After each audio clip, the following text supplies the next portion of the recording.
Welcome to Spoilers of War. This is a review on Brightburn, the movie. Now I'm going to do a review first and then I'm going to do the spoilers. So for the review portion, basically this is what would happen if Superman or the Man of Steel movie was about a bad guy and someone with malicious intent instead of a good guy superhero. So as far as horror movies go or suspense thrillers, I actually kind of liked it. It wasn't great, but it wasn't bad by any means. I thought it displayed the point of, you know what, all these superheroes come down in these movies and they're always good guys. What if they were a bad guy? Thought it did a great job of that. I would give it probably a 3 out of 5 stars, with my rating on most horror movies being maybe a 1.5 star out of 5. It had a solid ending that I liked, and it actually started very well. I felt like it got right to the action, which is something that a lot of these horror movies do, is kind of a slow burn getting to the point of the movie. This gets right into it. Now, spoilers ahead. As for the spoilers part, basically you've got a couple that can't have kids. They know that they can't have kids, so the mom prays to the universe, as she says, for a baby, and then this alien baby just shows up in a little spaceship, kind of like it was Superman from Krypton.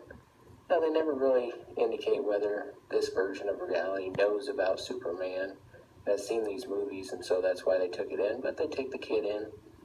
Around the time the kid's 10, weird stuff starts happening. They should have noticed all the lights are flickering and there's voices calling from his spaceship, which they've hid in their shed underground. Now, he eventually finds that spaceship, but before that happens, it's calling to him, telling him to take over the world, and everybody just kind of ignores that. Well, he likes this girl at school, and he ends up trying to be her boyfriend, and she totally disses him, so he breaks her hand.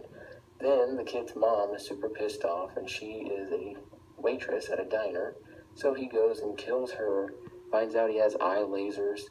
He's mowing the yard one day, and he sticks his hand in the mower and finds out he's invincible, and he decides he wants to jump out a window, so he finds out he can fly. All that's well and good, but then he goes on to kill his uncle while he's trying to kill his aunt, because she's the counselor and she's supposed to be counseling him, but he shows no remorse, doesn't care that he's lying to his parents and everybody else. Seems like a bad kid. So he kills his uncle, then his dad takes him out in the woods and tries to shoot him, but that doesn't work because he's invincible to bullets. So he kills his dad. His mom keeps telling him that she loves him. He finds out about his spaceship that's in the garage underground, or in the shed underground, I should say. And he gets cut on the metal of the ship, so his mom discovers, oh, he can be hurt by the metal from the ship that he came in. So she breaks off a piece of metal, gives him a hug, pretends like she's gonna nurture him, and then she goes to try to stab him, but she's super slow about it, so obviously he gets the upper hand, flies her up into space, drops her and kills her.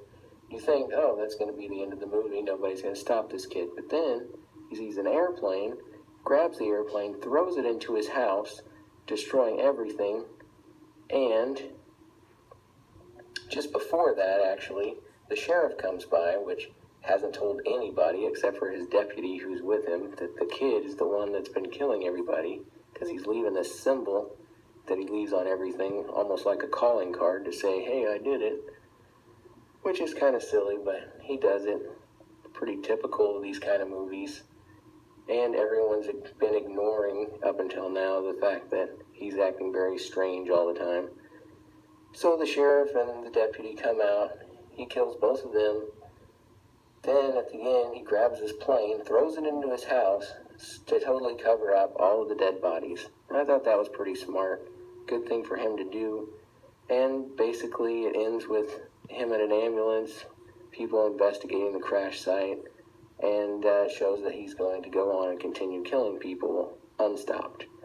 Well, that's basically the end, but I thought that was pretty good. It was a nice what-if movie, if Superman's a bad guy. So if you think you're into that, go ahead and check it out. Overall, I thought it was pretty good, although a little gory, so Might not want the kids to watch it. But that's it for this video. Have a good one.